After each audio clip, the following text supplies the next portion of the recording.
Selamat pagi sahabat Sonora, apa kabar Anda pagi hari ini? Wah, udara kota Jakarta hari ini agak sedikit sejuk ya setelah diguyur hujan semalam.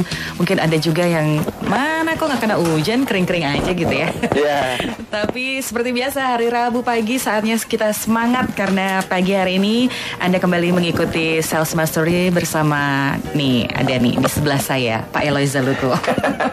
Halo Pak Eloy, apa kabar? Luar biasa Mbak Yulis dan sahabat Sonora di seluruh tanah air. Sekali lagi kita bertemu dan ayo semangat.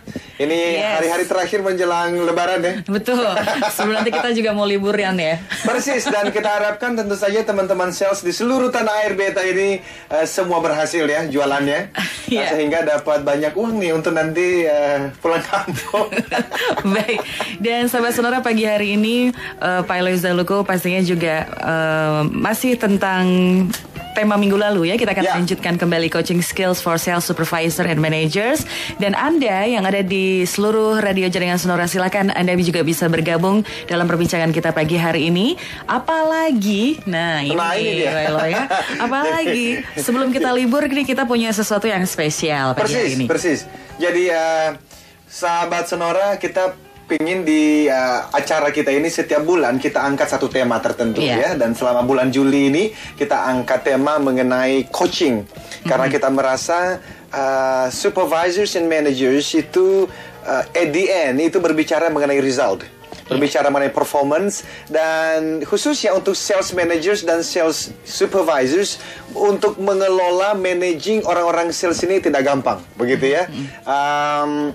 Dan hari ini kita kedatangan tamu yang luar biasa ya, yang akan share banyak karena narasumber kita hari ini bisa dibilang passionate sekali dan ahli di dalam hal yang berhubungan dengan coaching karena selama puluhan tahun. Iya.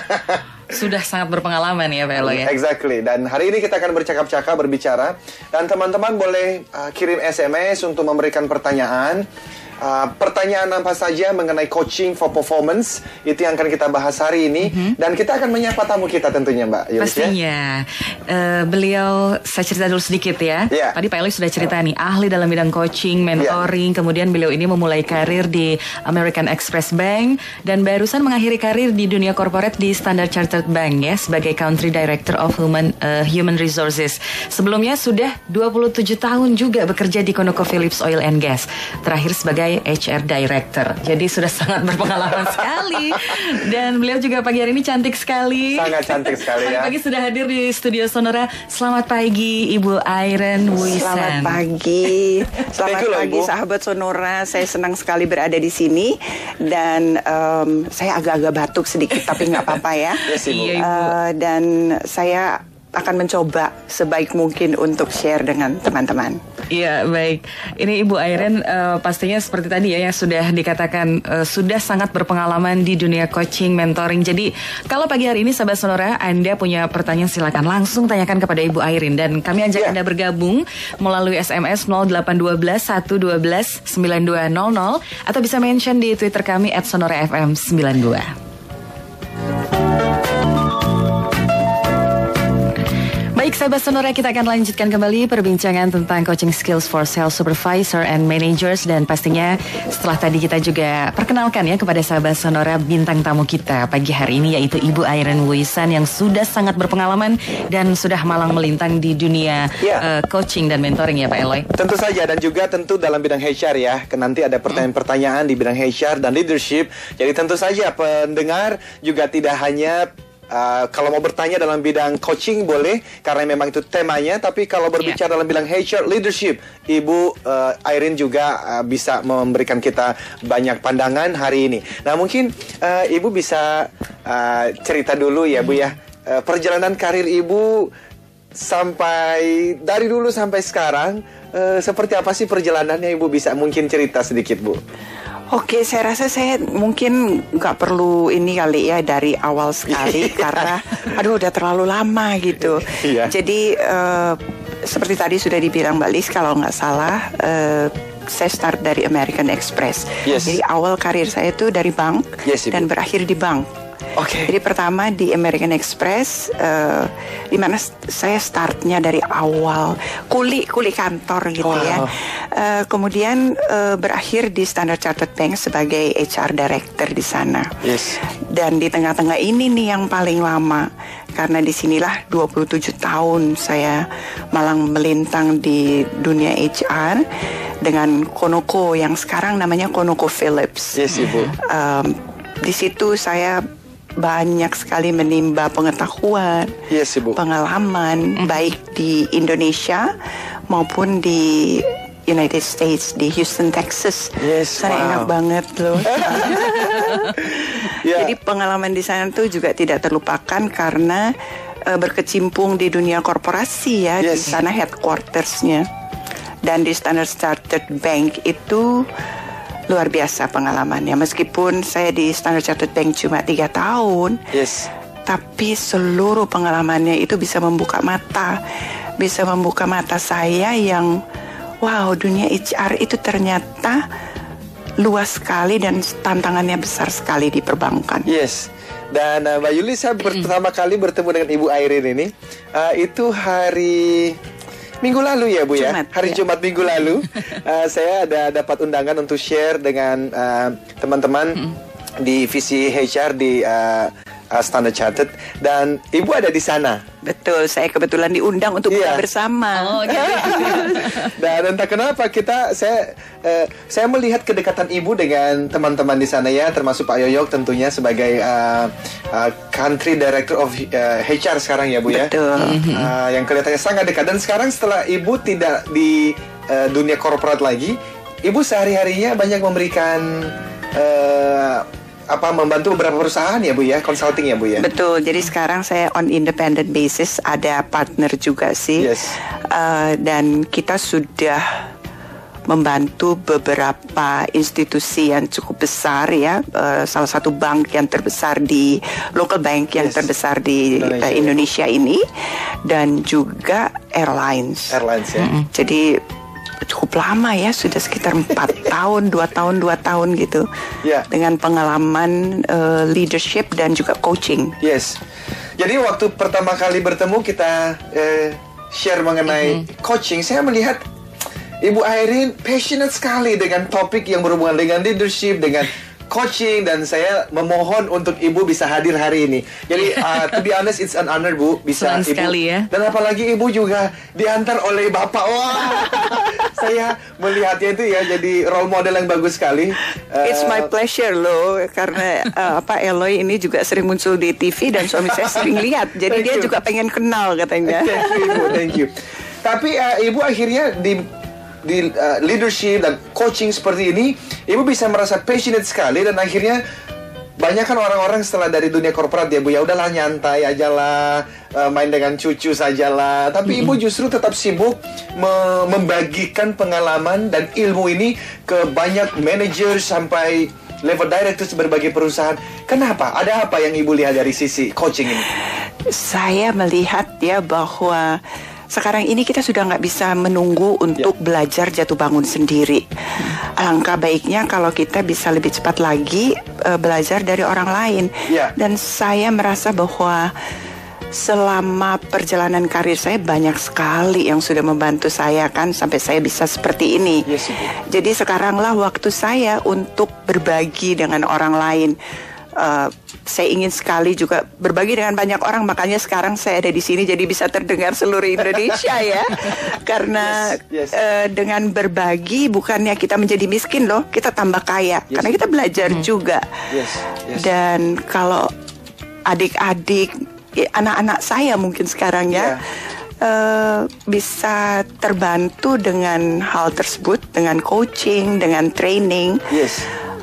Saya sangat puas. Hidup saya rasanya berguna gitu. Kalau bisa sharing. Dan Ibu merasa coaching ini sesuatu yang sangat penting ya Bu untuk perusahaan saat ini, khususnya untuk di level manager, sales managers, sales supervisors. Tapi Ibu gimana Bu melihatnya? Kenapa kok itu menjadi sangat penting coaching ini? Kayaknya coaching tuh bahasa kerennya kudu musti ya. Kudu musti ya.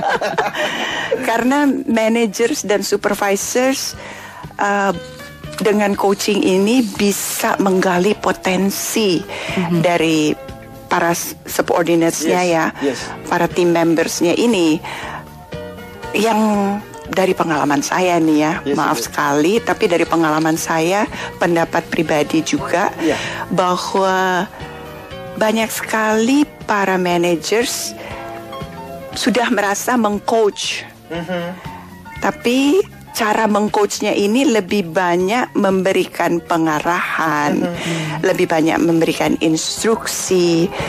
Dan dalam coaching sebaiknya tidak seperti itu. Makanya saya suka sekali guide coaching model yang diciptakan oleh Eloy sendiri ya. Yes, Ibu. Di mana di sini saya wow, I'm so impressed. Thank you. Karena dari model sini itu yang di guidance-nya adalah semua pertanyaan. Yes. Di mana coaching sebenarnya bukan kita memberikan pengarahan, tapi kita bertanya. So questioning skill adalah sesuatu yang mutlak buat coaching. Karena dengan kita questioning, orang jadi berpikir. Mereka mencoba mencari solusi untuk apa yang harus mereka lakukan. Dengan demikian mereka kan menjadi berkembang. Ibu. Instead of hanya mohon petunjuk. Iya. Biasanya kan mohon petunjuk. Kita budayanya lebih banyak mohon petunjuk ya. Jadi marilah kita coba mengajak adik-adik kita, anak-anak kita untuk lebih banyak berinisiatif sendiri. Yang akhirnya juga keuntungannya ada di manajer. Harusnya begitu ya, Bu ya. Dan kalau kita menyimpulkan bahwa coaching ini adalah merupakan salah satu tools untuk increasing performance. Ibu setuju ya? Setuju sekali. Karena dengan mereka sudah bisa berinisiatif sendiri, sudah bisa melakukan hal-hal sendiri tanpa mohon petunjuk, kan waktunya lebih sempit, waktu yang lain bisa untuk mengerjakan dan hal-hal yang lebih penting untuk mencapai target. Dan tentu saja selain daripada meningkatkan kinerja, dari sumber referensi yang saya baca ya Bu ya, coaching ini juga bisa menjadi salah satu tools untuk menurunkan turnover dari karyawan. Apa betul Ibu, dari pengalaman Ibu begitu juga? Betul sekali. Karena untuk mengcoach, anak buah, seorang manajer tuh harus mengenal, harus mengenal masing-masing anak buah. Karena yang di coach nih manusia kan, bukan mesin. Jadi harus dikenal karena manusia itu unik. Masing-masing punya kepribadian sendiri, punya values, dan hal-hal yang penting buat masing-masing orang itu beda-beda.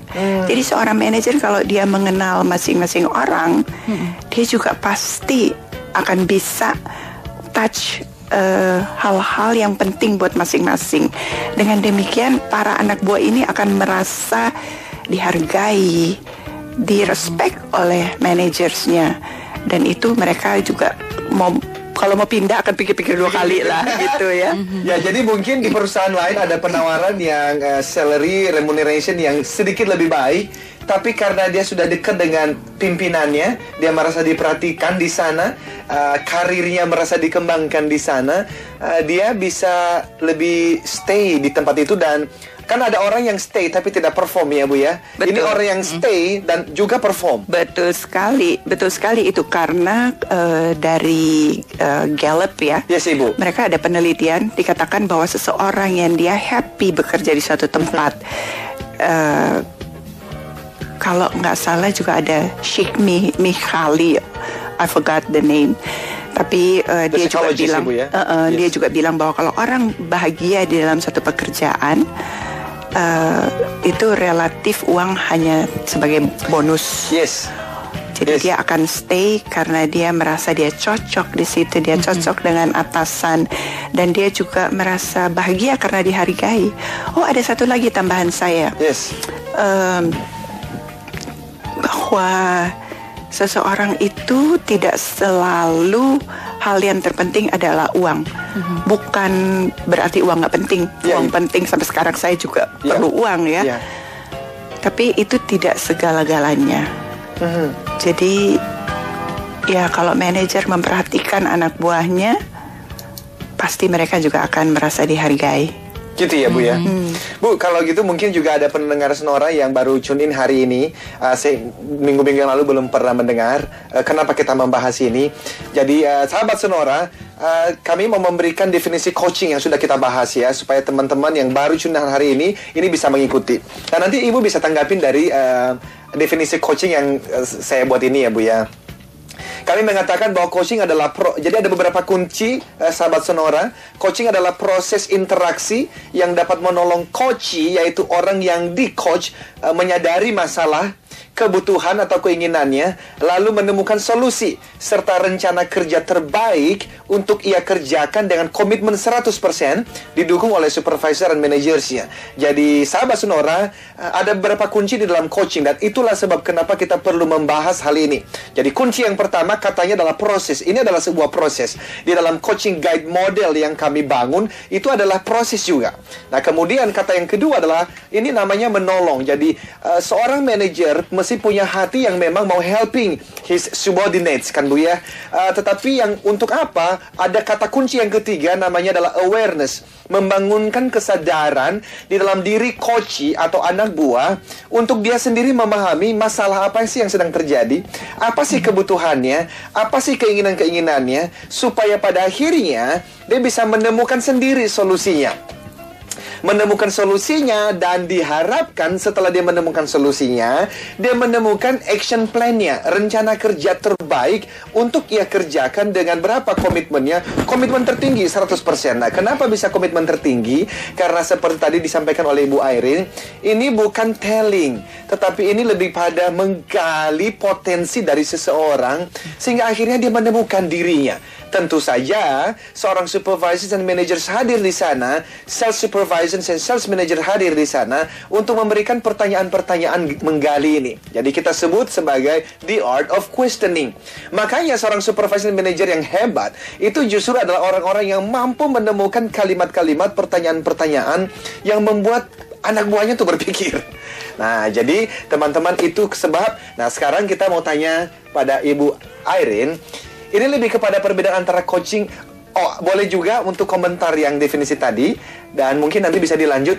Di luar sana ada banyak sekali miskonsepsi mengenai beda antara coaching, mentoring, dan counseling, Ibu. Kira-kira seperti apa, Ibu? Saya 100% setuju ya dengan Eloy mengenai hal-hal yang sudah dibahas mengenai coaching. Yes, Ibu. Saya mau tambahin satu aja. Please, Bu. Yes. Yaitu feedback. Oke, yes. Memberikan feedback itu juga adalah salah satu skill yang harus dimiliki seorang manager. Yes. Karena kadang-kadang manager merasa sudah memberikan feedback, tapi feedbacknya lebih kepada melabel orang. Misalnya, kamu kok males? Yes. Hal-hal seperti itu tuh sangat demotivated. Dan itu akan melekat kepada si orang yang suka dikatakan seperti itu. Nggak usah jauh-jauh deh, kayak anak-anak kita aja. Yes, kita kadang-kadang kan orang tua suka berbuat kesalahan ya, mencap mereka, memberikan label-label yang tidak perlu. Jadi itu sebaiknya dihindari. Yes. Dan dalam memberikan feedback itu sebenarnya ada tool. Gimana, Ibu? Ada toolnya, ada skillnya, dan ada berbagai skill sih yang bisa dipakai dari para pakar-pakar, misalnya dari DDI, ada STAR, kemudian dari Center for Creative Leadership ada SBI. Saya contohkan yang dari SBI ya. SBI ini adalah situation, behavior, dan impact. Situation ini kapan itu terjadi. Behavior ini adalah perilaku. Perilaku apa sih yang mau kita puji untuk positive feedback, dan juga yang mau kita koreksi untuk perbaikan. Dan impactnya adalah apa yang kita rasakan karena perilaku tersebut, atau apa akibatnya terhadap perusahaan untuk perilaku tersebut. Kadang-kadang orang kan gak ngerti bahwa perilakunya ini kurang baik atau perlu ditingkatkan. Kalau kita cuma bilang males, dia nggak tahu apa yang harus dirubah. Jadi kita sebutkan perilaku misalnya dia sering terlambat. Nah, sering terlambatnya yang dibahas, bukan malesnya. Yes. Seperti itu. Jadi itu salah satu skill yang perlu. SBI ya Bu ya. Jadi SBI. situation, behavior dan impact. Ini berhubungan mengenai kemampuan skill dari seorang supervisors managers, khususnya karena kita ini di dalam konteks sales ya, teman-teman sales supervisors and sales managers di dalam memberikan feedback kepada anak buahnya ya Bu ya. Ya. Oke. Dan sebaiknya feedback itu juga ada yang positif supaya kan termotivasi ya. Yes. Dan mungkin feedback itu juga tidak menunggu sampai sebulan berlalu baru berikan feedback mengenai kejadian sebulan yang lalu deh ya Bu ya. Jadi seperti apa Bu? Itu biasanya apa ya? Kalau saya bilang sudah menjadi rutin kali bahwa kalau ada performance review baru coaching. Padahal coaching tidak perlu menunggu ya, itu kontinum, jadi terus menerus, tidak pernah berhenti. Dan ada yang namanya coaching in the moment. Coaching in the moment itu adalah kita nggak perlu banyak-banyak waktu, just in time. Begitu ada sesuatu kita bisa coaching, tapi jangan lupa benar-benar coaching ini harus ada action plan-nya, harus ada item yang diplan untuk melakukan perbaikan misalnya. Kalau di dalam coaching guide model kami sebutnya sebagai D-nya ya Bu ya, develop success plan. Betul. Jadi selama orang dia pakai model apa saja, saya suka membuat model-model Bu. Jadi kalau training saya untuk motivasi misalnya saya bikin success triangle, saya bikin rave selling, relationship based and value creation selling. Lalu untuk coaching ini saya buat guide gitu ya. Jadi tadi karena banyak manager supervisors yang mengeluh mengenai waktu Ibu. Betul sekali. Mereka tahu bahwa yang namanya coaching ini penting. Saya tanya ya Bu ya, saya iseng nih, tanya beberapa teman dan beberapa klien. Saya menemukan 10 dari 10 klien setuju bahwa coaching itu sangat penting. 10 dari 10 manajer yang saya temui itu mengatakan yes, I should do it. Tapi ternyata sedikit sekali Bu yang melakukannya secara konsisten. Baik, kita harus break dulu. Kita akan lanjutkan lagi obrolan Ibu Irene dan juga Pak Elis. Sepertinya sahabat Sonora juga silakan Anda yang penasaran juga atau ingin menggali lagi tentang masalah coaching, mentoring, kita akan langsung tanyakan nanti kepada ahlinya ya, Ibu Irene Wisan yang ada pagi hari ini bersama kami di sini. Kita akan lanjutkan setelah yang berikut. Sahabat Radio Sonora dan juga Sonora Network dimanapun Anda berada, kembali bersama Pak Eloy Zaluku, Theocentric Motivator, Sales Trainer dan juga Leadership Coach. Dan pastinya juga bersama bintang tamu kita pagi hari ini, Ibu Irene Wisan yang sudah sangat pakar di bidang HR atau juga bidang coaching, mentoring. Nah, menarik sekali pagi hari ini karena tadi Ibu Irene sudah berbagi pengalamannya ya dari berbagai perusahaan yang pernah beliau di sana bekerja, kemudian juga dari pastinya banyak kasus-kasus yang beliau temui ya, begitu Bu Irene. Nah, ini sudah ada salah satu kasus juga nih yang disampaikan oleh sahabat Sonora, menarik sekali, kita akan bahas, tapi sayang sekali tidak memberikan nama ya. Oke, ini kasusnya adalah begini katanya nih Bu Irene. Sebetulnya mau minta coach dari Pak Eloy ini. Ya, nanti kita dua-duanya kita jawab, silakan.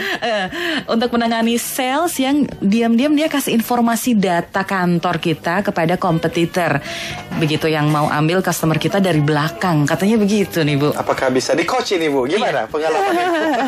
Ini kasus sih. Orang kadang-kadang suka salah kaprah juga sih. Coach dianggap kita harus bermanis-manis. Sebenarnya tidak. Di dalam coaching pun ada yang namanya difficult conversation. Di mana di situ kita benar-benar sudah harus menangani kasus-kasus. Nah, ada yang kasus-kasus yang masih bisa untuk perbaikan kan. Tapi ada kasus yang sudah melanggar etis, udah melanggar policy and procedure, apalagi dengan memberikan data kantor kepada kompetitor. Biasanya di dalam kontrak seorang pegawai itu ada yang namanya confidentiality statement yang dia harus tanda tangan. Berarti itu kan dia melanggar. Dalam hal ini kita sudah harus kembali kepada bagaimana menangani orang ini secara policy dan prosedur. Kita kembali kepada policy dan prosedur yang berlaku. Mungkin tambahan dari saya adalah Bapak, minggu lalu saya sempat mention mengenai style of leadership. coaching adalah salah satu bagian dari 6 style leadership yang dikembangkan oleh orang bernama Daniel Goleman dari hasil penelitiannya selama hampir 10 tahun di Harvard University.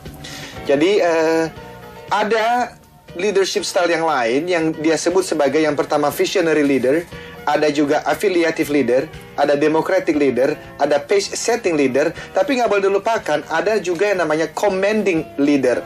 Nah, seorang sales supervisors and managers yang namanya coaching itu continuously dilakukan.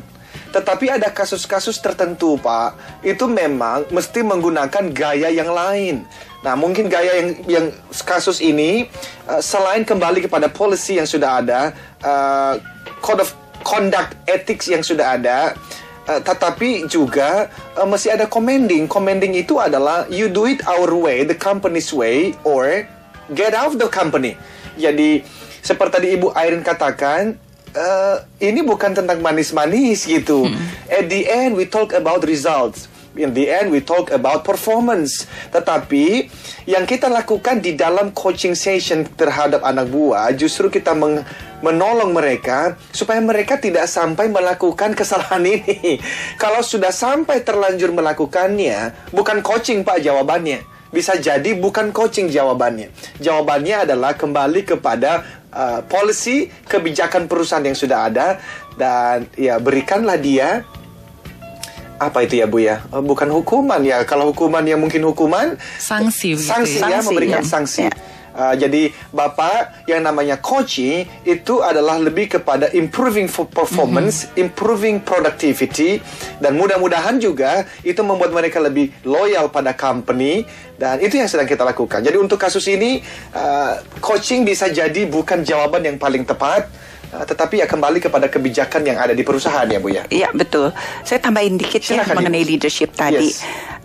Leadership is an art kan right. ya. Jadi seorang manager sebagai leader, dia juga makanya penting sekali harus mengenal anak buah.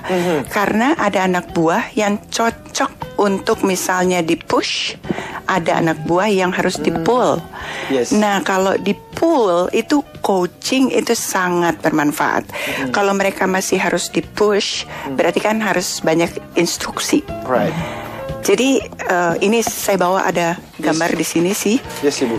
Sayang sekali kita nggak bisa memperlihatkan kepada sahabat-sahabat Sonora. Tapi ada seperti suatu skala dari antara pull dan push, di mana itu manajer harus bisa sensitif terhadap anak buah. Yang mana anak buah yang perlu di-push, yang mana anak buah yang perlu di-pull, yang mana yang masih di tengah-tengah. Jadi bisa combination antara instruksi dan juga coaching. Yeah. Yes. Jadi mengenal anak buah penting sekali ya Bu ya. Sangat penting. Apalagi kalau misalnya bisa mengikuti ya strength finder yang ada itu, yaitu bisa mengenal kekuatan masing-masing juga ya Bu. Ya, banyak sekali. Ada strength finder, ada juga MBTI, Myers-Briggs Type Indicator, ada juga Workplace Big Five. Yes. Workplace Big Five ini lebih kepada behaviors yang berlaku di perkantoran, ya, workplace. Bagus sekali. Jadi dengan demikian kita bisa lebih mengenal mereka. Ya. Oke. Ada kasus lain? Menarik. Kasus lainnya juga dari Pak Santosa Jakarta ya, Bu Irene dan juga Pak Eloy. Ini katanya saya senang kok melabel anak buah nih Bu Irene ya. Tapi secara positif tentunya begitu. Akibatnya mereka jadi takut kehilangan label positif tersebut. Dan efeknya mereka menservis saya dengan hasil kerja yang baik. Bagaimana komentarnya Pak Eloy? Bu Irene? Bu Irene silakan. Label positif itu recognition. Yes. Alangkah baiknya kalau diberikan secara SBI juga. Karena misalnya kita bilang, oh good job, right. Ya, tapi dia tidak tahu apa sih yang good, sehingga dia tidak bisa melakukan itu kembali, atau dia tidak bisa menularkan kepada yang lain. Kalau kita bilang behaviornya yang good ini apa, itu powerful. Jadi dia akan terus melakukan, kalau perlu meningkatkan lagi yang sudah bagus. Dan orang yang mendengarkan recognition kita itu, yang label bagus tadi, tahu apa sih yang bagus dari orang tersebut, sehingga bisa ditiru. Yes. Jadi Pak Santosa, SBI itu situation, behavior, dan impact ya Bu ya. Betul. Jadi kita berikan label, tapi supaya jelas behavior yang mana, supaya yang bersangkutan tahu yang mana tuh yang bagus, sehingga karena orang itu orang itu suka mempertahankan dan melakukan hal-hal yang dianggap baik oleh orang lain. Jadi very good. Jadi Pak Santosa, komentar kita very good. Lanjutkan Pak. Kita hanya memberikan usul supaya setiap kali Bapak memberikan label pada anak buah, SBI-nya jangan lupa. Situasinya. Kalau situasi itu maksudnya seperti apa ya Bu? Situasi kapan itu terjadi, pada saat apa? Misalnya pada saat ngobrol, pada saat kita ngomong begini, saya melihat Pak Yole sangat passionate dengan program ini. Jadi saya juga sangat gembira, sangat bahagia dengan hal tersebut. Itu situasi ya? Itu situasi, kemudian sudah ada behaviornya juga kan. Pak Eloy sangat passionate di mana saya melihat dari mimik muka, ekspresinya, dari senyumnya. Dan akibatnya adalah saya juga ikut bahagia, tertularkan. Itu impact, jadi tertularkan. Tiga-tiganya sudah ada. Kita belajar banyak sekali hari ini ya. Baik, menarik sekali. Tapi kita harus break dulu sebentar lagi. Untuk mengikuti beberapa komersial berikut ini, tetap bersama kami di Radio Jaringan Sonora.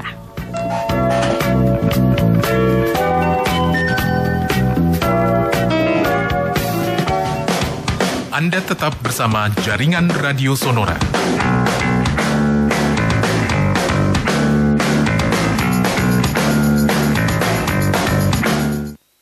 Nikmatnya berkah kebersamaan di bulan suci. Anak bunda udah bangun. Yuk kita sahur. Buat buka puasa, bikin jus jambu kesukaanmu yuk. Asik. Pakai slow juicer yang baru ya bun. Assalamualaikum. Waalaikumsalam. Cucuku dari Jakarta datang. Wah, rumah kakek catnya baru. Bagus banget. Penuhi perlengkapan puasa dan lebaran Anda mulai dari peralatan masak, dekorasi, home and travel safety, hingga cleaning equipment. Sampai 13 Agustus kami hadirkan Ace Choice Product of the Month. Juga hadiah langsung tumbler eksklusif bagi member. Tersedia aneka pilihan parcel dan gift voucher sebagai hadiah istimewa di Hari Raya. Dan nikmati kenyamanan belanja ringan cicilan 0% hingga 12 bulan dengan kartu kredit tertentu. Untuk informasi, follow Twitter dan Facebook @Ace Indonesia atau klik www.acehardware.co.id. Ace mengucapkan mohon maaf lahir dan batin. Ace, the helpful place.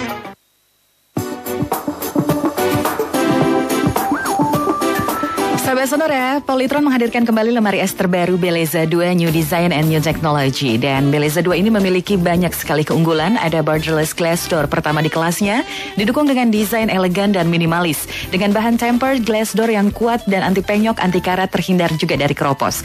Ice twist yang memudahkan memproduksi dan mengambil es batu. Big freezer yang memberikan ruang lebih lebar hingga 1,5 kali untuk freezernya.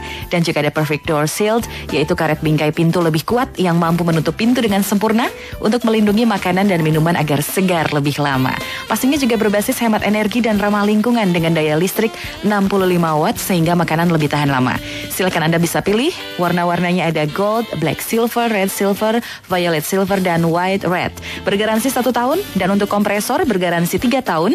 Temukan keseimbangan antara desain dan performa untuk memperindah kehidupan Anda dengan Beleza 2. Polytron memang canggih. Dengan Ibu Eni? Gimana keadaannya? Keadaannya tadi sudah sangat parah. Tapi masih bisa selamat kan? Kami sudah berusaha semaksimal mungkin. Semua pertolongan sudah kami berikan. Maaf, tidak ada yang abadi di dunia ini.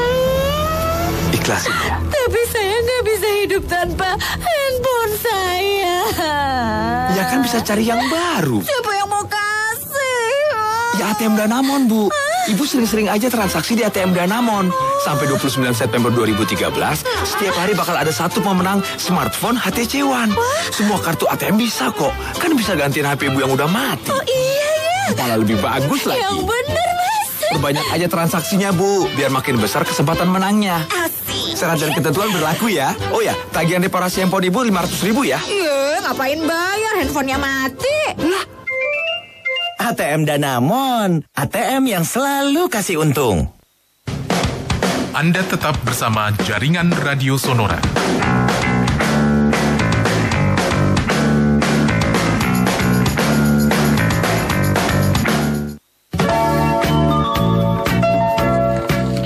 Sobat Sonora, kembali dalam perbincangan kita pagi hari ini bersama Pak Eloy Zaluku dan juga bintang tamu kita Ibu Irene Wisan, pakar di bidang HR dan juga coaching serta mentoring. Menarik sekali ya Pak Eloy, pagi hari ini kita sudah belajar banyak sekali dari pengalaman Ibu Irene dan juga tadi sudah ada kasus-kasus yang disampaikan oleh sahabat Sonora pagi hari ini. Nah, ini ada satu pertanyaan lagi dari Pak Cahyadi, katanya tadi dikatakan penting sekali untuk mengenal bawahan ya Bu Irene ya, tapi yang pertanyaan yang Pak Cahyadi ini menarik, bagaimana dengan mengenal atasan kita? Iya, gimana Ibu? Mengenal atasan juga penting karena malah ada kursusnya kalau nggak salah ya, how to manage your boss. Penting untuk mengenal atasan karena performance kita tergantung di situ juga. Kalau kita mengenal atasan, kita tahu apa style dia. Pada saat kita mau membuat proposal, pada saat kita mau membuat atau kita mau berkomunikasi dengan bos kita tahu stylenya dia apa, kita harus memakai stylenya dia supaya masuk, nyambung gitu. Pak Cahyadi, salah satu yang sangat umum, Bapak bisa belajar dari Om Google di internet atau beli bukunya. DISC itu saya kira salah satu yang paling sederhana. Jadi Bapak bisa melihat style bos Bapak itu seorang yang dominan misalnya, dan dominan itu ciri-cirinya seperti apa, dan cara pendekatan terhadap ciri-ciri tertentu tersebut juga berbeda daripada misalnya dia si intim gitu ya, atau si cermat, atau si DISC stabilnya itu kalau bahasa Indonesianya ya. Jadi Bapak salah satunya tentu saja belajar cara-cara bagaimana bisa melihat dan mengetahui style seseorang dari itu tadi. Yang paling sederhana yang ada di luar sana adalah ISC, atau orang menerjemahkannya dengan ya sanguin, phlegmatis, melankolis, dan koleris ya. Masing-masing itu mereka punya kecenderungan, Pak. Kita udah pernah bahas ini sekitar bulan-bulan yang lalu, bagaimana kita melihat customer kita, prospek kita, dan bagaimana kita membangun hubungan pertama kali, waktu pertama kali bertemu, how to build relationship dengan mereka sesuai dengan kecenderungan dan personalitinya. Iya. Tapi mengenal atasan bukan berarti kita bisa pintar menjilat nanti ya Bu? Oh bukan. Myers-Briggs juga bagus sekali loh sebenarnya. Salah satu contoh ya, misalnya kita stylenya yang sensing. Sensing ini orang yang detail sekali, sedangkan bos kita orang yang intuition itu orang yang big picture. Dia selalu cuma pengen globalnya aja. Nah pada saat kita mau memberikan rekomendasi ke dia, kita tahu jadinya kan, apakah kita mulai dari detail atau kita mulai dari big picture. Berarti kan kalau kita kasih dia detail, aduh lama amat sih, to the point aja deh, pasti jawabnya begitu. Nah kalau kita sudah tahu mengenal bos kita tahu kita mulai dari summary-nya aja, rekomendasi konklusinya dulu, baru kalau dia minta detail kita kasih. Tapi kalau dia orang yang detail, kita kasih detail dulu gitu. Itu seninya di situ ya. Seninya di situ. Mengenal atasan. Ibu, di sisa-sisa waktu ini kita mungkin bisa membahas mengenai bagaimana cara menyelesaikan ada beberapa tantangan-tantangan yang dihadapi oleh sales supervisors, sales managers di luar sana, yang tadi kita sebutkan sebelum break. Semua orang sadar bahwa ini adalah sesuatu yang sangat penting untuk dua hal minimal: meningkatkan kinerja produktivitas dan menurunkan turnover karyawan. Tapi ya itu Bu, tadi jarang gitu ada orang-orang yang betul-betul committed, konsisten melakukannya. Iya. Saya pikir semua orang punya waktu sama ya, 24 jam. Yes Ibu. Kita yang mengatur waktu. Tapi saya mengerti juga para sales ini yang dari atas, dari perusahaan juga ditekan dengan target. Sehingga mereka pikir, aduh nggak usah bicara coaching deh, kita mau capai target. Memang di awal itu agak lebih susah ya, kita harus menyediakan waktu. Tapi in the long run itu akan membantu para manajer karena timnya ini sudah siap untuk bertempur ya, karena mereka sudah happy, mereka bisa berinisiatif sendiri, nggak menunggu. Jadi ya target in the end bisa tercapai lebih cepat karena di awal manajernya menyediakan waktu. Saya teringat ada seorang direktur dari satu bank di Indonesia, bank lokal yang sangat besar. Dia bilang gini, seorang manajer bisa di-consider great manager kalau dia sudah bisa menyediakan 60% dari waktunya untuk memanage people.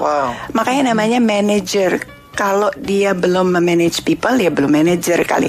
Ya itu kadang-kadang title juga ya. Title ada manager yang tidak punya anak buah. Jadi yang saya maksud adalah pada saat seseorang memiliki anak buah, sebaiknya 60%, ya itu mungkin ekstrimnya ya 60%, memakai waktu untuk memanage orang, dan 40% memanage pekerjaan dan mencapai target. Betul. Exactly.